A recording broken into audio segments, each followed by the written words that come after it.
Co-main event. Santiago Ponzinibbio against Michel Pereira. I think this could potentially be fight of the night as well. Yeah. Just because I think it would be a crazy fight. Like the pace of Ponzinibbio. I mean, I feel like he has like slipped off a little bit just in terms of his pace and his output. We had all that time off, didn't he? Yeah, he was like that life-threatening illness he had, or I can't remember what it was, some kind of infection. But yeah, since he's come back, I mean, there was glimpses of it in the Miguel Beza fight, just like that forward pressure, just constant wearing people down. But I feel like someone who's like as busy but in a different way, like Pereira, I think he might. Yeah, it's going to be a fun fight for sure. But I feel like Pereira might be able to do what he did against the Fialho fight. Okay. Like push him away, keep him away, and then just maybe do that over the distance. Yeah. Yeah, I mean, I could see that. I mean, I prefer this smarter version of Pereira, and I think he's a more difficult person to deal with for his opponents. The thing with Ponzinibbio is that he's made a career off having a really, really good 1-2. Like he's got a very, very quick jab, and he's got very, very straight punches, and he uses the full length of his arm as well. I mean, whenever you see him throwing a jab, you see fully extended out. My thought is in this one, he might just be able to kind of keep Pereira up against the fence and keep touching him. Bang, bang, bang. Just keep pressuring him. And anytime Pereira starts to kind of build into something where he's going to like leap or jump, you're just going to see Santiago just keep jabbing him on the nose. And he tends to punch up as well. He tends to be quite low and ramp his body up. So I could see him. I mean, he's going to be susceptible for flying knees. That's my concern for him, because he is kind of low. He just kind of leave his chin hanging low. But I feel like he's got the technical skills to nullify Pereira in this one. Like I like watching Pereira because he's a bit of a wild card, but I would much rather watch someone that's got really, really good basics. And in the Beza fight, we did see it. I mean, of course, Jeff Neal, we didn't, but that was a split decision. Jeff Neal is a highly respected welterweight. I feel like Ponzinibbio might have Pereira's number here. Yeah, I did watch the Ponzinibbio Magny fight as well, and like the way he just stalked him all the way along the cage for pretty much the whole fight until he got the finish. I feel like if he can just like close that distance and take away the length of Pereira, he might be able to do that. Like if I'm Ponzinibbio going in there against Pereira, my intention is to be uncomfortably close to him all the time, because someone like Pereira needs the explosion and the wildness to create power. I would want to be smothering that as much as possible and keep hitting him with the jab so he feels like he's trapped up against the fence, and if he's going to do something, it's going to be something big, flying, explosive, so I can either see it and get out the way or just smother it straight away before he even starts. Like Pereira is similar in some ways to Johnny Walker. Yeah. Like when people see him move, they give him space because he is explosive. And because they've seen him land, wild stuff like that knee landed on Danny Roberts. Like I could see him landing that quite easily on Ponzinibbio. If Ponzinibbio's smart, though, as soon as he sees him move, he just moves straight into it and smothers it and stops him gaining that momentum. And that takes some confidence, which I know that we get from Ponzinibbio. But it's we've got to see a performance like the Magny fight, really. We've got to see him do that. Otherwise, he's going to be. I could see that flying knee catching him on the chin. The one thing I really liked in Pereira's last fight as well against Fialho was that teep.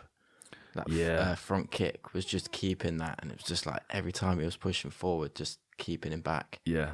If he could do that, I feel like that would be really useful against Ponzinibbio with his style of like pushing forward. Mm-hmm. And Fialho must be a similar kind of height and reach to Ponzinibbio as well, right? Must be a very similar. Let's have a quick look at the stats. I still call bullshit on Ponzinibbio Pereira being in his 20s. Oh, mate. There's no way. He's 2 years younger than me. No chance. There's no way. Guy looks like my uncle or something, yeah. It's crazy.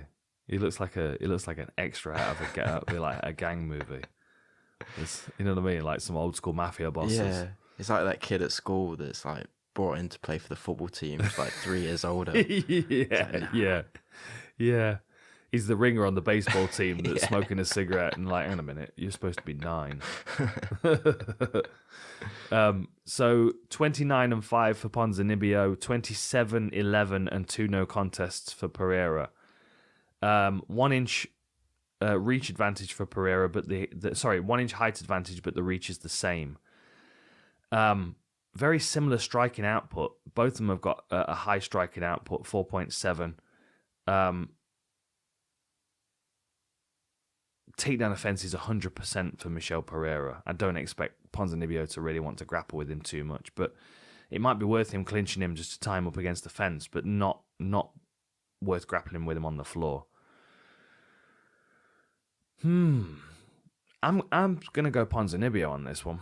Yeah. Yeah, I am. I'm gonna, because there was a point when Ponzinibbio, everyone was like, okay, he's gonna be a champion soon, and then he just had all kinds of issues, didn't he? I mean, he was lined up to fight Kamaru Usman back in 2018 before he beat Magny, and he was pulled out of that one due to a hand injury.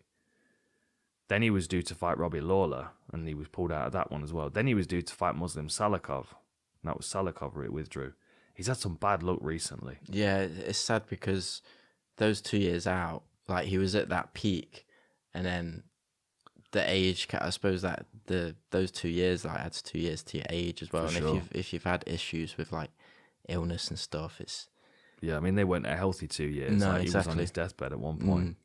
35 now compared to Michel Pereira, who's, what is he, 28? Bullshit. 19. There's no way. There's no way. 28. There is no way he was born in 96. I just don't buy it. I would need to see a birth certificate to believe that, and I still might question it.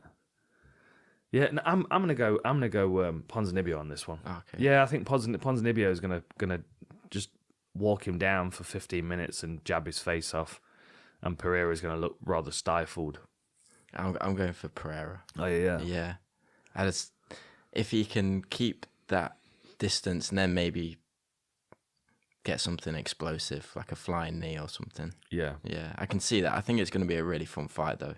Yeah. Yeah. That flying knee is going to be a problem. Mm-hmm. It really is. Just because of the way that Ponzinibbio stands. He's you know what I mean? He kind of leans over. It's good for him to utilize his long range punches, but bad at the same time for flying knees.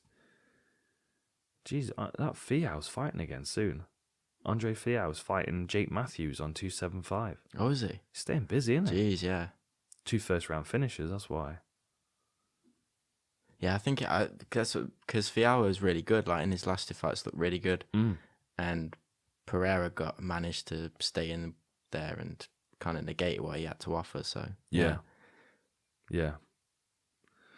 Okay, so we're going opposite ways on that one then.